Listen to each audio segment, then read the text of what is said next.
Hello दोस्तों, नमस्कार। मैं प्रिंस और आप देख रहे हैं स्कोर मोर। आज हम लोग इस वीडियो में देखने वाले हैं संपूर्ण कृषि विज्ञान के प्रश्न। यानी कि आज तक पिछले 29 सालों में कृषि विज्ञान से संबंधित यदि कोई भी प्रश्न आया होगा तो उसको इस वीडियो में समाहित किया गया है। जी हाँ, स्पीडी रेलवे का जो विज्ञान होता है, इस बुक में जितने भी कृषि विज्ञान से संबंधित प्रश्न हैं उन सबको मैंने इस एक वीडियो में कवर कर दिया है। तो चलिए हम लोग वीडियो को स्टार्ट करते हैं। और यदि ये सेशन बढ़िया लगे तो आप लोग अपने दोस्तों तक जरूर शेयर कर देना। देखिए, हम लोग कृषि विज्ञान के पहले प्रश्न की ओर बढ़ते हैं। रबड़ क्या है? एक नकदी फसल है। रबड़ क्या है? एक नकदी फसल है। चावल के लिए आदर्श जलवायु 200 सेंटीमीटर वर्षा होनी चाहिए और साथ साथ 25 डिग्री सेल्सियस तापमान होगा, तो वहाँ पर चावल का आप लोग उत्पादन कर सकते हैं। केसर का उत्पादन जम्मू कश्मीर में होता है और इसमें केवाल मिट्टी होती है। दलहन की कृषि के लिए कम तापमान एवं मध्यम वर्षा की आवश्यकता होती है। नारियल एक रेशेदार फसल है। कॉफी एक उष्णकटिबंधीय झाड़ी होती है। बेंगलोर को बगीचों का शहर कहते हैं। कृष्णा और गोदावरी नदी का डेल्टा क्षेत्र भारत का चावल का कटोरा कहलाता है। भारत में झूम कृषि सर्वाधिक कहाँ होती है? असम में होती है। अब झूम कृषि क्या होती है? तो अक्सर लोग इसमें क्या करते हैं कि जंगल को जला देते हैं, वहाँ उसी के राख पर खेती कर लेते हैं और फिर वापस उसको जोतते नहीं है, फिर आगे के जंगल को जलाते हैं, फिर वहाँ खेती कर लेते हैं। इस तरह से झूम कृषि होती जाती है। भारतीय कृषि अनुसंधान संस्थान IARI की स्थापना कब हुई थी? 1905 में बिहार के पूसा नामक स्थान पर की गई थी। गेहूं की खेती के लिए सबसे अच्छी मृदा कौन सी है? दोमट मिट्टी है। मक्का को अनाज की रानी के नाम से भी जाना जाता है। मसूर एक रबी दलहनी फसल है। मध्य प्रदेश को सोया प्रदेश के नाम से भी जाना जाता है क्योंकि यहाँ सोयाबीन का उत्पादन काफ़ी ज़्यादा होता है। भारत का राष्ट्रीय फल आम है। गरीबों का सेब अमरूद को कहते हैं। मसालों की रानी इलायची को कहा जाता है। सबसे पुराना फल खजूर है। रेशम के कीड़ा को कोकून कहते हैं, उसी में से रेशम निकलता है। कोकून के कीड़े शहतूत की पत्तियों पर रहते हैं, वही उसी को भोजन के रूप में ग्रहण करते हैं। तारपीन चीड़ के पेड़ के रेजिन से तैयार किया जाता है। तारपीन का तेल होता है। खरीफ फसल की बुआई जून से सितंबर में होती है। याद रखिएगा, ये क्वेश्चन काफ़ी बार पूछा जाता है खरीफ और रबी फसल के बारे में।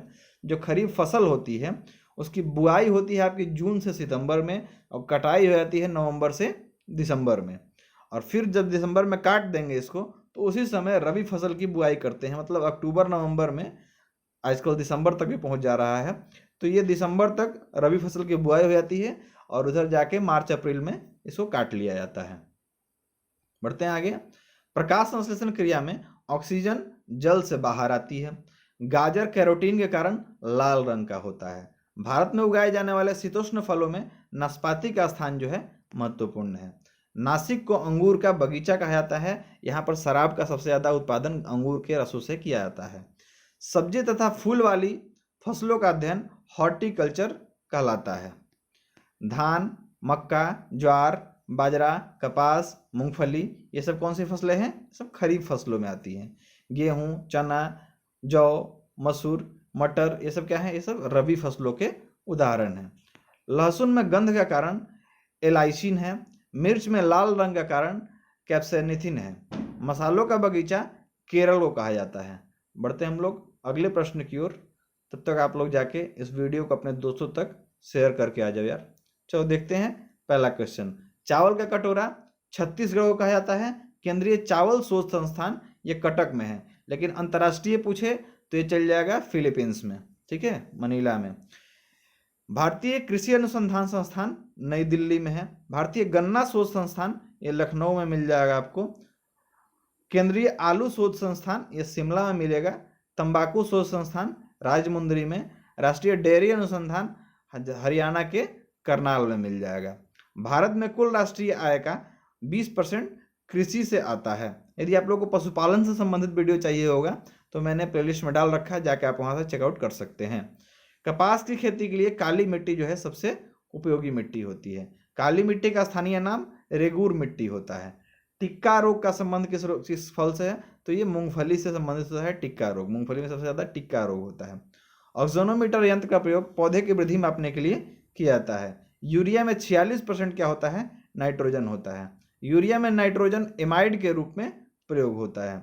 भारत में हरित क्रांति के जन्मदाता जो हैं उनका नाम है MS स्वामीनाथन, और पूरे वर्ल्ड में कहें तो नॉर्मन बोरलॉग।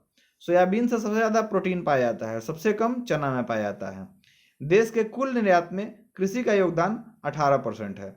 विश्व वन दिवस 21 मार्च को मनाते हैं धान के फसल के लिए, और 22 मार्च को पृथ्वी दिवस मनाते हैं, याद रखिएगा। 21 मार्च को वन दिवस, अच्छा पृथ्वी दिवस कब मनाया जाता है आप हमें कमेंट करके बता सकते हैं, शायद मैं कंफ्यूज हो रहा हूँ। धान के फसल के लिए उत्तम वर्षा 150 सेंटीमीटर तथा उत्तम तापमान 25 से 30 डिग्री सेल्सियस होता है। चिपको आंदोलन का संबंध वृक्षों की कटाई रोकने से है। चिपको आंदोलन को सुंदरलाल बहुगुणा ने आरंभ किया था, इसके लिए इनको पद्म पुरस्कार भी मिले थे। हरित क्रांति और इनका मृत्यु भी हो गया इसी साल। हरित क्रांति चतुर्थ पंचवर्षीय योजना में परिलक्षित हुआ है। किस योजना में? चतुर्थ पंचवर्षीय योजना में। विश्व में धान की प्रथम बौनी किस्म IR8 है। गेहूं का वास्तविक नाम ट्रिटिकस एस्टिवम है। गेहूं के लिए सर्वाधिक उपयुक्त मिट्टी दोमट मिट्टी होती है। गेहूं के लिए उत्तम जलवायु शीतोष्ण होता है। विश्व की सर्वाधिक मात्रा एवं क्षेत्रफल में उगाई जाने वाली फसल गेहूं है। 20 से 30% के आसपास में उगाई जाती है। गेहूं में विटामिन B1, B2 तथा B6 पाया जाता है। धान का अंतर्राष्ट्रीय शोध संस्थान मनीला यानी कि फिलीपींस में है। हरित क्रांति के जनक डॉक्टर नॉर्मन बोरलॉग को माना जाता है। सबसे अधिक चीनी मिलें उत्तर प्रदेश में पाई जाती है। पंतजी 114 ये चना की एक प्रजाति है। देश में हरित क्रांति का प्रारंभ कब हुआ था? 1960 के दशक में। किसने किया था? MS स्वामीनाथन ने। भारत की अर्थव्यवस्था का प्रारंभिक क्षेत्र कृषि है। अर्थव्यवस्था का प्रारंभिक क्षेत्र क्या है? कृषि है। चलते हम लोग अगले प्रश्न की ओर। फल संबंधित अध्ययन को क्या कहते हैं?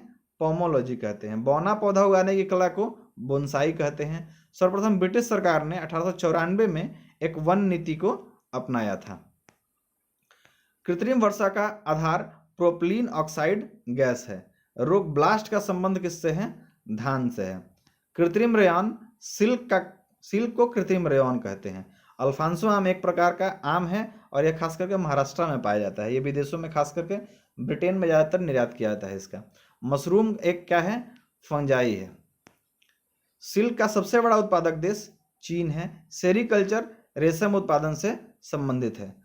पूसा मेनेस्टी पपीता की एक प्रजाति है। भारत में सर्वाधिक क्षेत्रफल पर आम का उत्पादन होता है। सब्जी उत्पादन में विश्व में भारत का स्थान द्वितीय है। पूसा मुक्ता पत्तगोभी का प्रमुख किस्म है। मिर्च में लाल रंग कैप्सेथिन के कारण होता है। सरसों के तेल में कड़वाहट ग्लूकोसिलेट्स के कारण होता है। पौधों के लिए आवश्यक तत्वों की संख्या कितनी है? 16। मानव द्वारा सर्वप्रथम प्रयुक्त अनाज कौन सा था? ये गेहूं था, जो किरथर और सुनवान की पहाड़ियों से मिला था, उनसे के मतलब क्षेत्र से मिला था। सबसे ज़्यादा गेहूं उत्तर प्रदेश में पैदा होता है। सोयाबीन में प्रोटीन का प्रतिशत कितना होता है? 40%। गेहूं बोने का उपयुक्त समय नवंबर से दिसंबर होता है। यह रबी फसल है। पौधों में नाइट्रोजन को नाइट्रेट के रूप में, जो पौधे होते हैं नाइट्रोजन को नाइट्रेट के रूप में ग्रहण करते हैं। नाइट्रोजन स्थिरीकरण कौन करता है? तो दलहनी पौधों में राइजोबियम नामक जीवाणु करता है। गन्ना का उत्पत्ति कहाँ पे हुआ था? स्पेन में हुआ था। देश का सबसे अधिक सिंचित क्षेत्र उत्तर प्रदेश है। धान में प्रसिद्ध खेरा रोग किसके कारण होता है? जिंक की कमी के कारण होता है। भारत में सबसे अधिक कौन सी मिट्टी? जलोढ़ मिट्टी पाई जाती है। देश में सोयाबीन का सर्वाधिक 80% उत्पादन मध्य प्रदेश में होता है, इसलिए उसको सोया प्रदेश कहते हैं। भारत के कुल क्षेत्रफल का लगभग 46% भूभाग पर कृषि होती है। भारत की 14% भूमि कृषि कार्य के लिए अनुपयुक्त है, मतलब बंजर है। देश का सकल घरेलू उत्पाद GDP में कृषि का 22.1% योगदान है। मील बग फसल सरसों से संबंधित है। प्रथम मानव निर्मित धान ट्रिटिकल है, जो गेहूं और राई का क्रॉस प्रोडक्ट है। भारत में पहला कृषि विज्ञान केंद्र पौंडीचेरी में 1974 में खोला गया था। पहली कृषि गणना 1970 के ईस्वी में की गई थी। नींबू में तांबा की कमी के कारण डाईबैक रोग हो जाता है और कपास के रेशे पौधे के बीजों से प्राप्त होते हैं। तो उम्मीद है कि आपको ये वीडियो काफ़ी पसंद आई होगी, और बाकी साइंस के और सारी वीडियोस देखने के लिए आप लोग कृपया चैनल के प्लेलिस्ट तक जाएं, या फिर मैंने लिंक डिस्क्रिप्शन में दे रखा है, आप वहां से भी जाके देख सकते हैं। मिलते हैं अगले वीडियो में, तब तक के लिए धन्यवाद। जय हिंद।